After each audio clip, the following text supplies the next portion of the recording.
नमस्कार, मैं शिखा राव। आज हम रूपक ताल के दुगुन, तिगुन और चौगुन के बारे में जानेंगे। रूपक ताल में 7 मात्रा होती है। जब हम दुगुन बनाएंगे तो हमें 14 मात्रा की आवश्यकता होगी। इन 14 मात्राओं को हम लिखेंगे।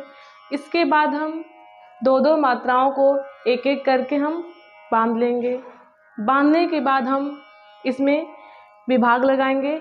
विभाग लगाने के बाद ताली देखेंगे। हम जो रूपक ताल का जो बोल है उसको हम दुगुन बनाते समय 2 बार उसको लिखेंगे। तो आइए हम देखते हैं। यह हमारा ठेका है, इसको हम 2 बार यहाँ लिखेंगे।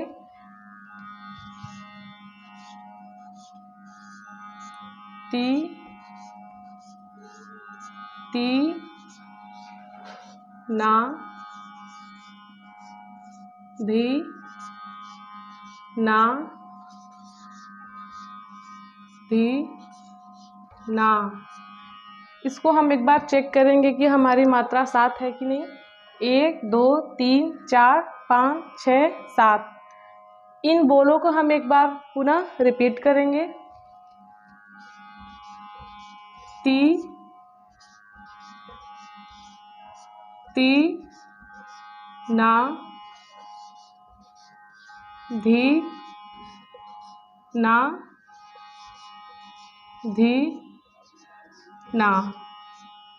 और यहाँ हम सम के लिए लिख रहे हैं। इस प्रकार से यह हमारी 14 मात्रा कंप्लीट हुई है। अब हम इसमें 2-2 मात्राओं को बांधेंगे, जिससे हमारा रूपक ताल का दुगुन तैयार होगा। अब हम इसको जब 2 मात्रा हमने बांधा है, 2 मात्रा को जब बांधे हैं तो हमारी 1 मात्रा मानी जाएगी। हम इसको एक बार काउंट करेंगे कि यह 7 मात्रा है कि नहीं। 1 2 3 4 5 6 और 7। अब हम इसमें 3 2 2 का विभाग लगाएंगे। यहाँ देख रहे हैं 1 2 3 मात्रा है। यह हमारा पहला विभाग कंप्लीट हो रहा है, तो यहाँ हम विभाग लगाएंगे। यहाँ 2 मात्रा है, 1 2 हमारी दूसरी मात्रा है, विभाग है, और 1 2 इस प्रकार से हमारी तीसरी विभाग कंप्लीट हुई है। यह सम के लिए हम बनाए हैं। पहली मात्रा पे हमारी ताली है, तो हम सम से इसको लिखेंगे, गुणे से लिखेंगे इसको। 1 2 3। चौथी मात्रा पे हमारी दूसरी ताली है, तो हम 2 लिखेंगे। 4 5। छठी मात्रा पे हमारी तीसरी ताली है, तो हम 3 लिखेंगे। 7। और यह हमारा फिर से सम स्टार्ट हो जाएगा। इस प्रकार से यह हमारा दुगुन कंप्लीट हुआ है। तो आइए अब हम रूपक ताल के तिगुन को देखते हैं। तिगुन बनाते समय हमें 7 एकम 7, 7 दूना 14 और 7 त्रिके 21 मात्रा की आवश्यकता होगी। हम 21 मात्राओं को लिखेंगे। 3-3 मात्राओं को करके हम बांधते जाएंगे। जब हम 3 मात्राओं को बांधेंगे वो हमारी 1 मात्रा मानी जाएगी। तो आइए अब हम देखते हैं रूपक ताल के तिगुन को। इन बोलों को हम 3 बार लिखेंगे। ती, ती, ना, धी, ना, धी, ना। यह हमारी 7 मात्रा है। हम अभी हमको 14 मात्रा की आवश्यकता है, तो हम 7 मात्रा और लिखेंगे। ती, ती, ना, धी, ना, धी, ना। 7 मात्रा हमें और ऐड करना है।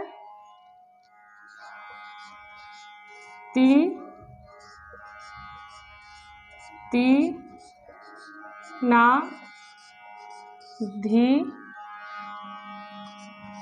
ना धी ना। इस प्रकार से हमारा इसको हमने लिख लिया है 3 बार रूपक ताल के बोलों को। हम इसको एक बार काउंट से चेक कर लेते हैं कि 21 मात्रा हो रहा है कि नहीं।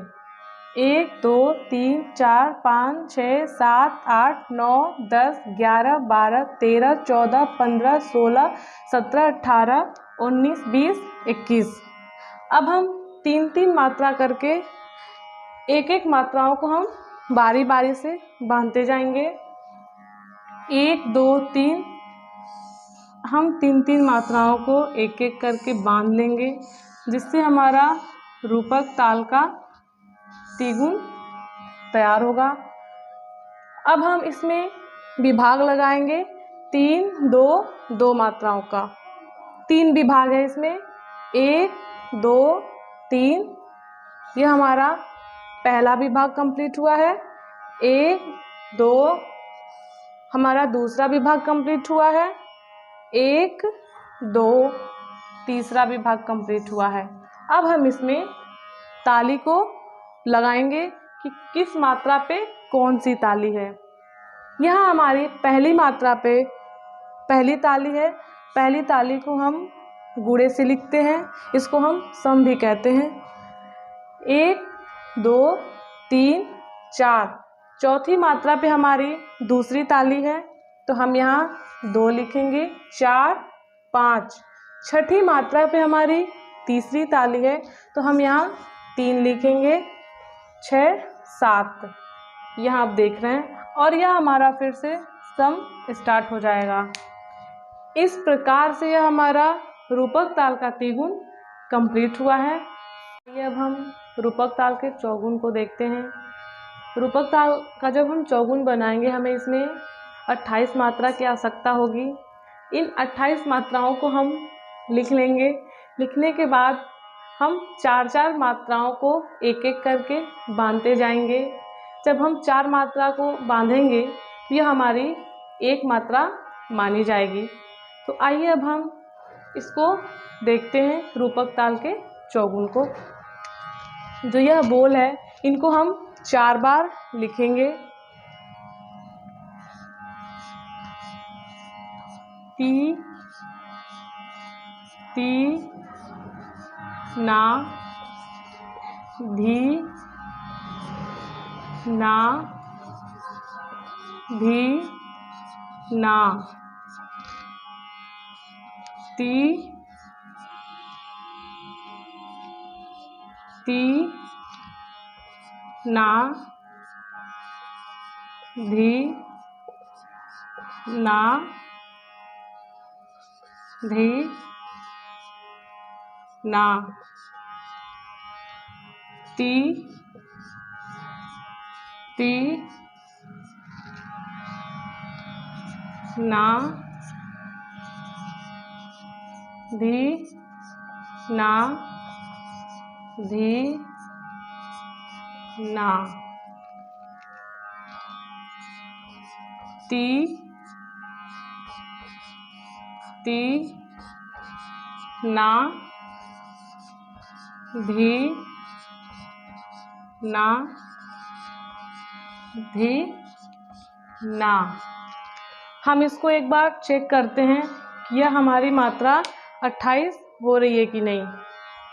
1 2 3 4 5 6 7 8 9 10 11 12 13 14 15 16 17 18 19 20 21 22 23 24 25 26 27 28। अब हम यहाँ सम के लिए लिख रहे हैं। अब हम 4-4 मात्राओं को एक एक करके बांध लेंगे, जिससे हमारा रूपक ताल का चौगुन तैयार होगा। अब हम इसमें 3 2 2 मात्राओं का विभाग लगाएंगे।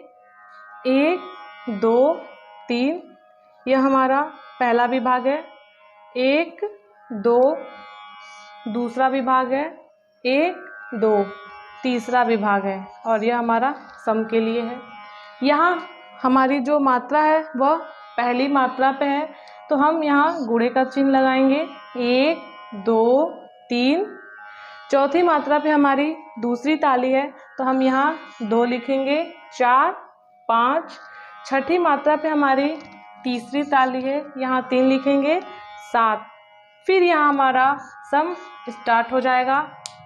इस प्रकार से यह हमारा रूपक ताल का चौगुन कंप्लीट हुआ। अब हम फिर मिलेंगे रूपक ताल के दुगुन, तिगुन और चौगुन को लेकर अभ्यास के साथ। अब हम अपनी वाणी को यही विराम देते हैं। तब तक के लिए दोस्तों, जय सिया राम।